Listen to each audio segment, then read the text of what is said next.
Fal maqsud anna ahli sunnah yubayyinun al-haq bima yuqarrirunahu min al-aqaid wal qawaid.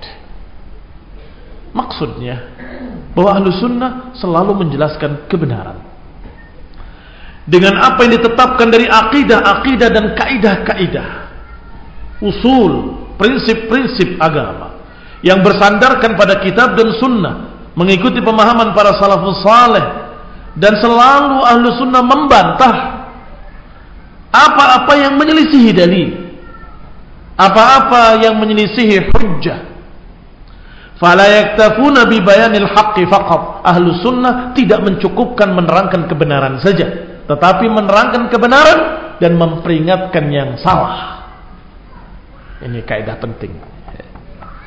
Perbedaan antara ahlu sunnah dengan ahlul bid'ah yang bernama sururiyah, hizbiyah. Alhamdulillah. Kata mereka, yang penting sampaikan kebenaran, sampaikan kebenaran, sampaikan kebenaran. Kebatilan akan sirna dengan sendirinya. Pakai dalil. Apa dalilnya? Ja'al haq wa zahaqal batil. Datang kebenaran, akan sirna kebatilan. Maka enggak perlu kita membatasan, sampaikan saja kebenaran, kebenaran, kebenaran, kebenaran. Otomatis kebatilan akan nyingkir sendiri. Apakah ini ucapan lurus? Tidak sama sekali. Karena termasuk menerangkan kebenaran adalah membuktikan yang batil adalah batil. Akan sirna. Tetapi kalau kita menerangkan ini hak, ini hak, ini hak, ini hak, yang batil-batil dibiarkan saja, tidak dibantah. Itu bukan dakwah. Itu baru separuh dakwah. Yang namanya dakwah harus terkumpul antara dua perkara. Basyiran wa nadhira. Apa basyiran? Memberitakan kabar gembira. Apa nadhira? Berikan peringatan. Yang namanya dakwah selalu terdiri dari dua sisi. Al-ardu war-raddu. Menampakkan kebenaran, membantah kebatilan.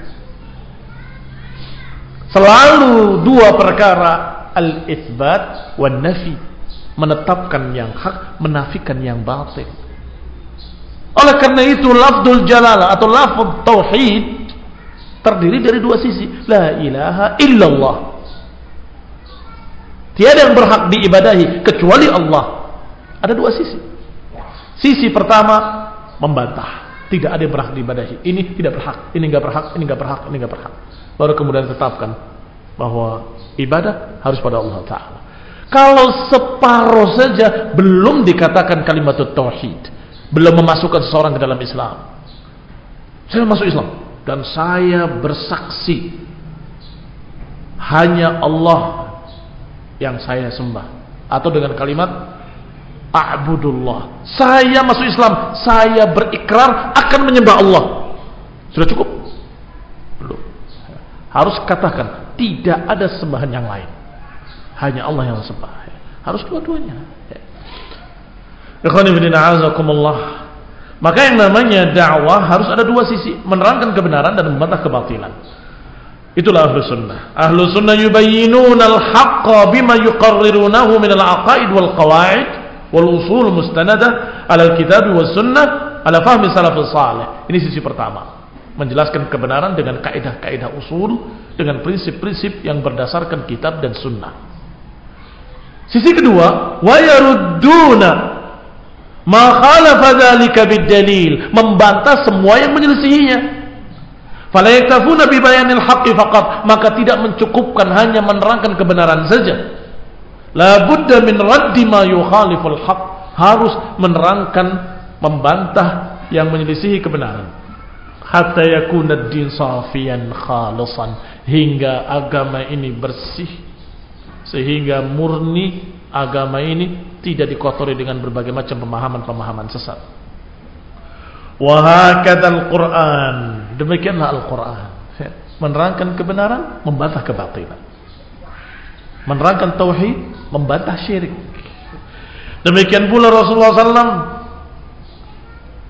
indahul bayan mundu ba'athahu Allah hatta tawaffahu, beliau banyak menjelaskan sejak beliau berdakwah sampai wafatnya, menerangkan kebenaran, membantah kebatilan. Wa huwa yubayyin lin-nasid din, beliau menerangkan agama, menerangkan kebenaran, menganjurkan untuk berpegang dengan kebenaran, sebagaimana dijelaskan pula kepada umatnya tentang wajibnya memurnikan ibadah hanya pada Allah Ta'ala yang bersih dari kesyirikan, bersih dari kemaksiatan, dan memperingatkan dari bahaya kesyirikan, kemaksiatan, kesesatan.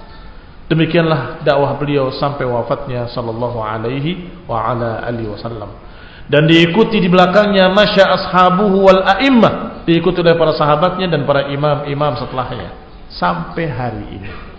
Maka kalau ada yang berkata cukup menerangkan kebenaran, tidak perlu bantah-bantahan, berarti dia menyelisihi Rasulullah SAW, menyelisihi para sahabat, menyelisihi para tabi'in, menyelisihi para tabi'it tabi'in, menyelisihi para imam-imam ahlus sunnah.